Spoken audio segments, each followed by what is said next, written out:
Good morning, St. Edward's friends. It is time for sounds to share again. And today the sound is p, p, like pop, a popping sound. Starts at the top, long line down, back up, around, and bumps the line. P.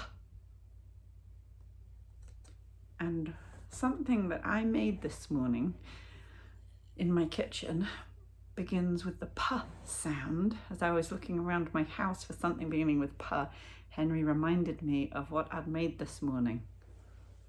P, pancake. Pancakes on a plate. What can you find in your house that begins with a p sound? Have lots of fun trying to find p sounds. And I can't wait to see what you find and to see you tomorrow.